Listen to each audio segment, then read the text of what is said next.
महाराज ने बुलाया, आ जाओ अंदर। दोनों को बैठाया, पूछ दे, और महाराज के आंख से आंसू गिरना शुरू हो गए।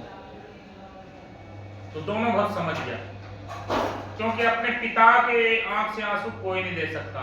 एक पिता के कई हजार बच्चे होते हैं, हमारे गुरु महाराज के भी कई हजार बच्चे हैं। और जानते हैं कि हमारे गुरु महाराज के आंख में आंसू नहीं आना कितना निर्मल, कितना पावन, हम लोग नहीं कह सकते। तो ऐसे थे हमारे गुरु महाराज, तो उनकी तो कुछ कह ही नहीं सकते। इतना आनंद लीलाएं महाराज ने भी दिखाए हैं।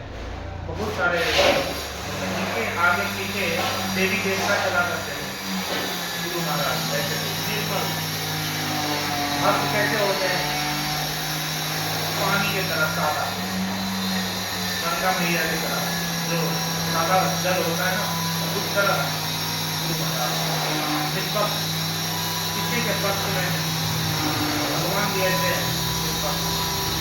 वो पक्षपात नहीं करते। हम लोग को बोल दिया है कि तुम स्वतंत्र तो हो, हम लोग वैकुंठ लोक में थे, वैकुंठ लोक जहाँ भगवान कृष्ण विराजमान है, नित्य लीला चल रहा है, और उनका उम्र 16 साल, जिससे ऊपर नहीं गया, 14 से 15, 16 साल युवा अवस्था, जो युवा देश में नजर नहीं हटेगा। भूख प्यास तो छोड़ ही दो, जैसे गोपियां लोग कृष्ण नाम सुनते ही बेहोश हो जाती, तो ब्रज में इसीलिए तो कृष्ण का नाम नहीं लेने देते, क्योंकि गोपियां सुनते कृष्ण कहाँ है, कृष्ण उनके साथ इतना लीलाएं करती हैं भगवान ने, इतना प्रेम भर दिया। जब यशोदा मैया ने उनको बंधन लगा दिया कि अब तुम मक्खन नहीं चुरा सकता, मक्खन मेरे यहाँ इतना है, तुम मक्खन नहीं चुरा सकता दूसरे के यहाँ जाके। सब गोपियां परेशान, मक्खन नहीं चुरा सकता, आया हूँ लीला करने के लिए, चोर बन के आया हूँ। तो उन्होंने क्या करा, गोपियों लोगों ने बोला कि मैं रात में मक्खन निकालूंगा तुम्हारे लिए, तुम सुबह आना 4 बजे। और मैया क्या करती थी, खूब खिला पिला देती थी, रात में सुला देती थी। उसके बाद क्या करते थे कि भाई सुबह जैसे सुबह उठते थे, नहला धुला के पाँव में पैजनिया संभाल करके भेज देती थी। शाम हो जाता था, शाम को पूरा ग्वाल लाइन लग के, पूरा ग्वालन सारे खड़े रहते थे टीले पे चढ़ के, अब माधव आएगा, अब दर्शन होगा, अब दर्शन होगा। सब निगाहें बिछाए, शाम हो गया और शाम हो गया, क्योंकि भगवान के पास 9 लाख गैया थी और राधा रानी के पास 11 लाख।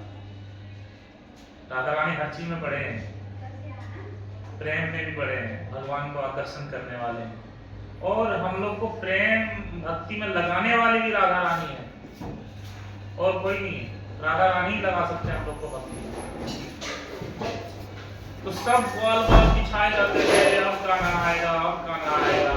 उसको एक गला मतलब कि एक नजर दर्शन पाने के लिए 4 बजे से शाम को 7 बज जाता था, अब आएगा दर्शन के लिए, क्योंकि इस हिसाब से भेजते थे कि ना वो चोरी कर सकता। भगवान ने खूब चोरियां की, खूब सबको आनंद प्रदान किया, तो ग्वालन सबने शिकायत भी खूब किया भगवान का, अब नहीं सुनूंगा तुम्हारा। तो फिर गोपियां थी, वो कहता लाला मेरा मक्खन तो ऐसे पड़ा रहता है, कैसे तुम चोरी करोगे, अब तो तुम्हारा बंधन हो गया। तो भैया चिंता मत करो, मेरे पास टाइम है। वो क्या करते थे कि वो रात भर सोती ही थी ग्वालन, वो मक्खन निकालने लगी हुई है, अब गाना आएगा, अब गाना आएगा।